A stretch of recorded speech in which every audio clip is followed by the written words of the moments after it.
নমস্কাৰ সকলোকে easy Assam exam নামৰ এই চেনেলটোলৈকে সকলোকে স্বাগতম জনাইছোঁ। আজি ২৬ নৱেম্বৰ ২০২৫। আজিৰ আছাম ট্ৰিবিউনৰ দ্য চেণ্টিনেলৰ ইম্পৰ্টেণ্ট যিমানকেইটা নিউজ আছে সেইকেইটা আমি এই ভিডিঅ'টোত ইয়াতে কাভাৰ কৰিব ট্ৰাই কৰিম। আৰু এইখিনি কাৰেণ্ট এফেয়াৰ তোমালোকে APSC হওক বা আদাৰ যিমানবিলাক আমাৰ কম্পিটিটিভ এক্সামিনেশ্যন আছে তাৰ কাৰণে খুবেই গুৰুত্বপূৰ্ণ হ'ব পাৰে। আৰু তাৰ লগতে আপকামিং কাৰেণ্ট এফেয়াৰ্ছ ছেশ্যন আৰু ডিফাৰেণ্ট ভিডিঅ'ছৰ কাৰণে তোমালোকে এই চেনেলটো ছাবস্ক্ৰাইব কৰিব পাৰা। চ' এই ভিডিঅ'টোত আমি আগবাঢ়োঁ। চ' প্ৰথম টপিকটো হৈছে ইয়াতে আছাম প্ৰহিবিশ্যন অফ দি পলিগামী বিল। চ' বহু বিবাহৰ ইয়াৰে এগেইনষ্টত এখন বিল অনা হৈছে আছাম লেজিছলেটিভ এছেম্বলিত। কালি চাগে তোমালোকে নিউজত পাইছাই, ৰাইট? চ' নিউজটো কি আহিছে তাৰ বিষয়ে অলপ আমি চাই লওঁ। নিউজটো বহুত বেছি ইম্পৰ্টেণ্ট নহয় from the exam point of view, but এই বিলখন কি হয়, তাতে কি কি বস্তু আছে, সেইখিনি বস্তু আমাৰ কাৰণে বেছি ইম্পৰ্টেণ্ট এক্সামৰ কাৰণে, ঠিক আছে? চ' চিফ মিনিষ্টাৰ আমাৰ Himanta Biswa Sarma honourable head tabled a bill in the state assembly to make polygamy a cognizable offence. So' cognizable offence মানে হ'ল দণ্ডনীয় অপৰাধ, ঠিক আছে, ৰাইট? চ' পলিগেমি বা বহু বিবাহ এটা দণ্ডনীয় অপৰাধ হিচাপত আমাৰ ষ্টেট বা এই ৰাজ্যখনত ইয়াতে এখন বিল অনা হৈছে, ৰাইট? চ' ইয়াতে কি কোৱা হৈছে, the Assam prohibition of polygamy bill 2025 aims to prohibit and eliminate the practice of polygamy and polygamous marriages. So' আমাৰ এই যোনখন বিল আছে Assam prohibition of polygamy bill 2025 বা বিধেয়ক বুলি কোৱা হয়, সেইখনে ইয়াতে আমাৰ যোনটো বহু বিবাহ প্ৰথা আছে সেই গোটেই প্ৰথাটো ইয়াতে কমপ্লিটলি এনিমিলেট মানে নোহোৱা কৰিব ট্ৰাই কৰিছে। আৰু পলিগামী গোটেই বস্তুটো ইয়াতে আমাৰ অসমত নোহোৱা কৰিবৰ কাৰণে এটা পদক্ষেপ লোৱা গৈছে, অ'কে? চ' তাৰ বিষয়ে আমি বিলখনত কি কি আছে ইয়াতে আমি চাই লওঁ। চ' মেইন কি প্ৰভিজনছ কি আছে, যেনেকৈ polygamy and bigamous marriages are cognizable offence in Assam. যদি আমি বহু বিবাহ কৰোঁ বা দুটাতকৈ অধিক যদি আমি পাৰ্টনাৰ ৰাখোঁ তেতিয়াহ'লে কি হ'ব, ইট ইজ এ কগনিজেবল বা দণ্ডনীয় অপৰাধ, ৰাইট? তাৰ লগতে কি, the police can register an FIR and arrest without a warrant, okay? So' এই এনেকুৱা যদি কেছেছ কিছুমান আহে, চ' FIR এখন ৰেজিষ্টাৰ কৰিব পাৰে আৰু তাৰ এগেইনষ্টত ইয়াতে এৰেষ্টো কৰিব পাৰে আৰু বিনা কিছু ৱাৰেণ্ট নোহোৱাকৈ, ঠিক আছে? তাৰ লগতে বাইগেমি ইজ কাৰেণ্টলি নন কগনিজেবল। চ' এতিয়া যদি আমি দুজনী ঘৈণীয়েক বা দুজনী যদি স্পাউচ ৰাখোঁ তেতিয়া কি হয়, এইটো এটা দণ্ডনীয় অপৰাধ নাছিলে এতিয়ালৈকে, ৰাইট? ইণ্ডিয়ান লত, বাট অসমত এই বিলখন এই লটো গোটেই চেঞ্জ কৰি কিনে অসমত এইটো দণ্ডনীয় অপৰাধ হ'ব গৈ কিনে, অ'কে? তাৰ লগতে কি, আমাৰ যিমানবিলাক ষষ্ঠ অনুসূচীৰ যিমানখিনি জেগা আছে, ৰাইট, 6 শ্বেডিউল এৰিয়াত যেনেকৈ BTR হওক বা আমাৰ ডিমা হাছাও হওক, ৰাইট, সেইখিনি এৰিয়াত এই গোটেই বিলখন ইয়াতে লাগু নহ'ব। যে মেম্বাৰ্ছ অফ দি শ্বেডিউল ট্ৰাইবতো এই বিলখন লাগু নহ'ব, ঠিক আছে, ৰাইট? শ্বেডিউল ট্ৰাইব মানে আমাৰ যিমানখিনি অনুসূচিত জনজাতি আছে, ৰাইট? তাৰ লগতে যদি আমি এই বিলখনৰ এগেইনষ্টত যদি বহু বিবাহ বা দুবাৰ যদি বিবাহ পাশত আবদ্ধ হওঁ তেতিয়াহ'লে কি হ'ব, ইয়াতে পানিছমেণ্ট কি হ'ব, ইমপ্ৰিজনমেণ্ট আপ টু 7 years, 7 বছৰৰ কাৰাবাস। তাৰ লগতে মনিটাৰী এমাউণ্টৰ ইয়াতে ফাইন কিছুমান কৰা যাব, যেনেকৈ এই গোটেই এমাউণ্টটো এতিয়ালৈকে স্পেচিফিকলি কোৱা হোৱা নাই, কিন্তু এটা আৰ্থিক ফাইন এটাও ইয়াতে লাগিব, ৰাইট? তাৰ লগতে যদি সেই অফেন্সটো বা এই যোনটো দণ্ডনীয় অপৰাধটো বাৰে বাৰে যদি কৰোঁ তেতিয়াহ'লে ডাবল পানিছমেণ্টটো ইয়াতে দিয়াৰ সুবিধা আছে বা ইয়াতে ডাবল ইমপ্ৰিজনমেণ্ট কৰাও ইয়াতে প্ৰাৱধান আছে, ৰাইট? তাৰ লগতে কি, যে গাঁওবুঢ়া ভিলেজ হেড মানে গাঁৱৰ যোনজন মুখীয়া তাৰ লগতে যদি কাজী বা পেৰেণ্টছ, ৰাইট, পেৰেণ্টছ মানে আমাৰ যিমানবিলাক মাক দেউতাক আছে, তো সেইবিলাক মানুহ যদি জড়িত হৈ থাকে বা যিখিনি মানুহ এই গোটেই বহু বিবাহ প্ৰথাটোৰ লগত জড়িত হৈ থাকে তেওঁলোকৰ কাৰণেও 1 লাখ টকাৰ জৰিমনা আৰু তাৰ লগতে 2 বছৰৰ ইয়াতে কাৰাবাসৰ ইয়াতে প্ৰাধান্য আছে, ৰাইট? তাৰ লগতে আমাৰ পণ্ডিত বা কাজী যোনে নেকি এনেকুৱা বহু বিবাহৰ প্ৰথাৰ লগত জড়িত হৈ থাকে তেওঁলোকৰ কাৰণেও 2 বছৰৰ কাৰাবাস আৰু 1.5 লাখৰ ইয়াতে ফাইন আছে, যোনে নেকি হিষ্ট্ৰী চিটাৰ বা হিষ্ট্ৰী অফেন তেওঁলোকে অলৰেডি কৰি গৈছে, ঠিক আছে, ৰাইট? চ' তাৰ লগত আহে কোনবিলাক মানুহ এই ল'খনৰ আণ্ডাৰত বা এই এক্টখনৰ আণ্ডাৰত আমি পানিছমেণ্ট পোৱা দেখা পাম, ৰাইট? যেনেকৈ তোমালোকে পাৰ্চনছ কনভিক্টেড আণ্ডাৰ দিছ ল, তেওঁলোকে কি ইয়াতে কৰিব নোৱাৰে, যেনেকৈ he or she cannot contest in the local body election, যেনেকৈ পঞ্চায়ত মিউনিচিপালিটি ইলেকশ্যন তেওঁলোকে খেলিব নোৱাৰে। তাৰ লগতে চৰকাৰী চাকৰি বা পাব্লিক এমপ্লয়মেণ্ট তেওঁলোকে ল'ব নোৱাৰে। আৰু তাৰ লগতে cannot receive government scheme benefits, government scheme যেনেকৈ অৰুণোদয় হওক, right, national food security act হওক সেইবিলাকৰ আণ্ডাৰত তেওঁলোকে কোনো ধৰণৰ ইয়াতে গভৰ্ণমেণ্টৰ স্কিমৰ লাভ নাপাব ৰাইট তাৰ লগতে কম্পেনচেশ্যন ইয়াতে প্ৰদান কৰা হ'ব to the victim women right victim যোনজনী উইমেন আছে বহু বিবাহৰ যোন বলি হ'ব মাইকী মহিলাজনী তেওঁলোকে ইয়াতে they will receive compensation মানে ইয়াতে এটা এমাউণ্ট পাব তেওঁলোকে acknowledging the pain and hardship caused by such marriages okay আৰু তাৰ লগতে অলৰেডি পলিগেমি ইয়াতে ইলিগেল হয় কিহৰ কাৰণে ৰিলিজিয়াছ যিমানবিলাক আমাৰ পাৰ্চনেল ল থাকে তাৰ আণ্ডাৰত Hindu Sikh Jain Buddhist right under দি স্পেচিয়েল মেৰেজ এক্টৰ আণ্ডাৰত এই গোটেইকেইটা আমাৰ যিমানবিলাক ধৰ্মীয় গোট আছে তেওঁলোকৰ কাৰণে অলৰেডি পলিগেমি বা বহু বিবাহ প্ৰথাটো এওঁলোকৰ কাৰণে ইলিগেল হয় already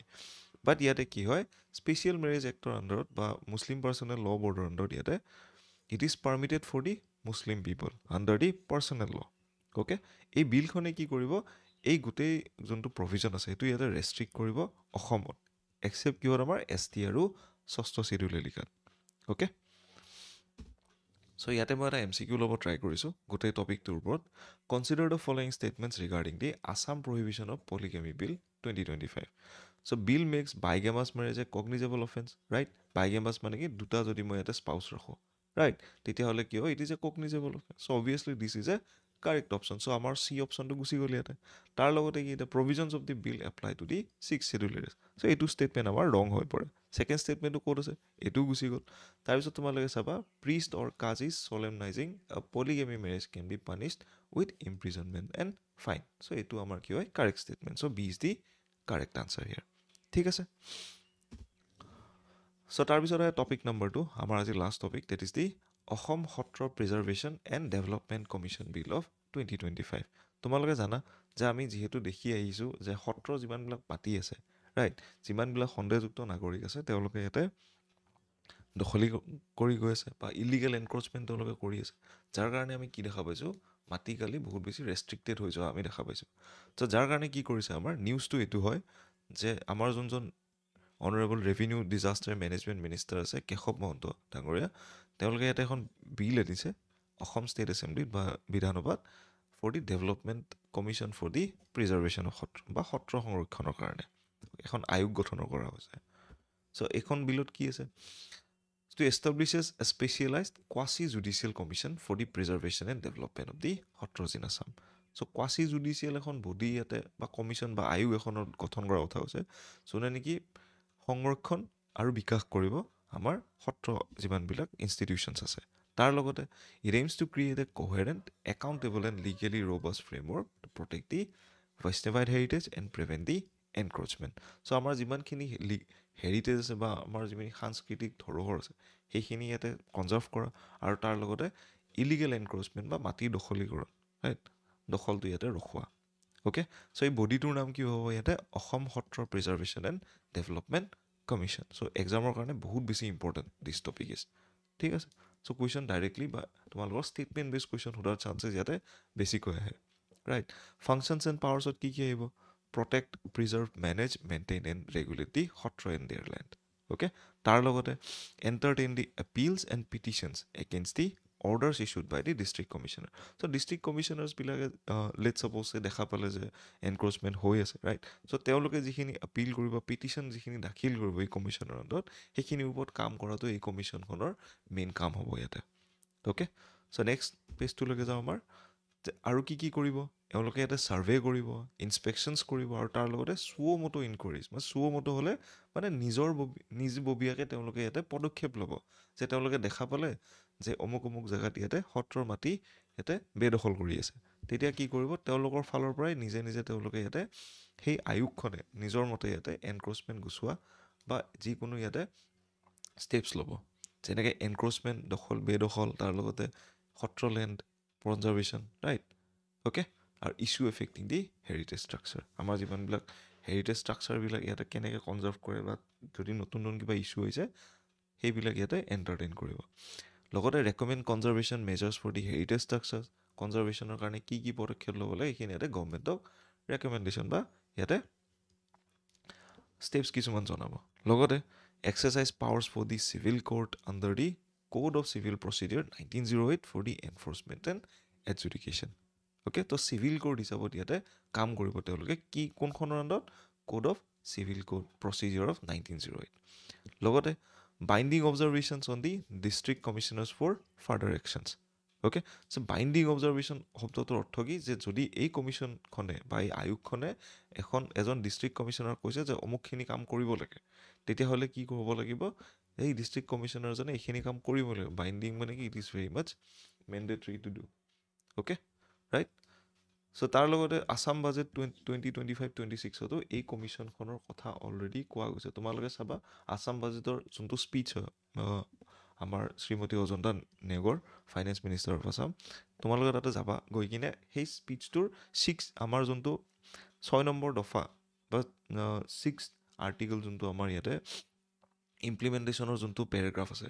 write of the Assam accord সেইখিনি তোমালোকে ভালকৈ চাবা তাতে এই গোটেই কমিশ্যনখনৰ কথা অলৰেডি বাজেট ছেশ্যনত কোৱা হৈছে okay so' next up is the composition of the কমিশ্যনত কি আছে যেনেকৈ এটা হৈছে আমাৰ এজন চেয়াৰমেন থাকিব গোটেই আয়োগখনত সেই চেয়াৰমেনজন কি হ'ব এজন ৰিটায়াৰ্ড হাইকোৰ্টৰ জাজ হ'ব right appointed by the state government তাৰ লগতে মেম্বাৰ ছেক্ৰেটাৰী যেনেকৈ director of the land acquisition বা ৰিফৰ্ম তাৰ লগতে আদাৰ মেম্বাৰ্ছো কোন থাকিব ইয়াতে 5জন ৰিপ্ৰেজেণ্টেটিভ থাকিব ইয়াতে সত্ৰৰ পৰা আৰু তাৰ লগতে এজন ৰিটায়াৰ্ড চিভিল ছাৰ্ভেণ্টো থাকিব অ'কে এডমিনিষ্ট্ৰেটিভ ষ্ট্ৰাকচাৰ কি হ'ব তেওঁলোকৰ এখন নিজৰ ছেক্ৰেটেৰিয়েট হ'ব ৰাইট তাৰ লগতে officers will be placed on deputation avoiding creation of a permanent establishment okay যে অফিচাৰ্ছবিলাক তাতে চেঞ্জ হৈ থাকিব যাতে গোটেইখিনি এটা পাৰ্মানেণ্ট আমাৰ ষ্টাফ বনি নাযায় ঠিক আছে চ' আজি ক্লাছটোত ইমানখিনি আছিলে এই PDF টো যদি তোমালোকক লাগে তোমালোকে আমাৰ টেলিগ্ৰাম চেনেল এই QR কোডটো স্কেন কৰি কিনে জইন কৰিব পাৰা আৰু তাৰ লগতে এই লিংকটোত আমাৰ টেলিগ্ৰাম চেনেলটো দিয়া আছে লগতে এই চেনেলটো তোমালোকে ছাবস্ক্ৰাইব কৰিব পাৰা for important videos and upcoming current affairs sessions ঠিক আছে thank you everyone for joining this session have a good